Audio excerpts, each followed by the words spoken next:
북한이 오늘 새벽 불상의 발사체를 쐈습니다. 문재인 대통령이 국가안전보장회의 NSC 상임위 즉각 소집을 지시했는데요. 취재기자 연결해 자세한 소식 알아보겠습니다. 박순표 기자. 네, 정치부입니다. 네, 또 북한이 발사체를 쐈군요.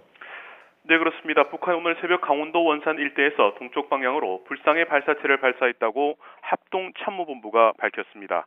문재인 대통령은 관련 상황을 즉시 보고받고 국가안전보장회의 NSC 상임위 개최를 지시했습니다. 상임위는 오늘 아침 7시 30분에 열릴 예정입니다.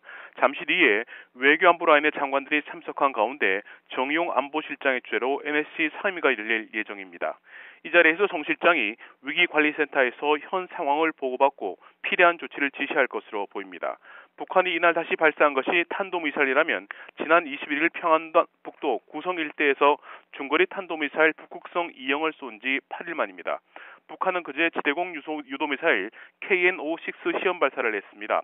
북한이 거듭 탄도미사일을 발사하는 것은 국제사회의 대북 압박에도 굴하지 않겠다는 의지를 과시하기 위한 것으로 해석이 됩니다. 청와대는 NSC 상임위 개최 이후에 필요한 경우에 브리핑을 열 예정입니다. 다시 한 번 더 전해드리겠습니다.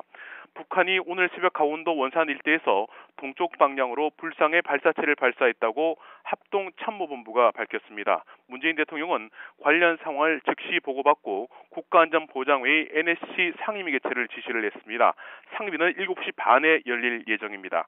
잠시 뒤에 정의용 안보실장의 주로 상임위가 열리고 이 자리에서 정 실장이 위기관리센터에서 현 상황을 보고받고 필요한 조치를 지시할 것으로 보입니다. 북한이 이날 발사한 것이 탄도미사일이라면 지난 21일 평안북도 구성 일대에서 중거리 탄도미사일 북극성 2형을 쏜 지 8일 만입니다. 북한은 그제 지대공 유도미사일 KN-56를 시험 발사했습니다.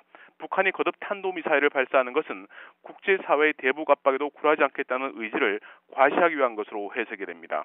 청와대는 NSC 상임 개최 이후에 필요한 경우에 브리핑을 열 예정입니다. 지금까지 정치부에서 YTN 박순표입니다.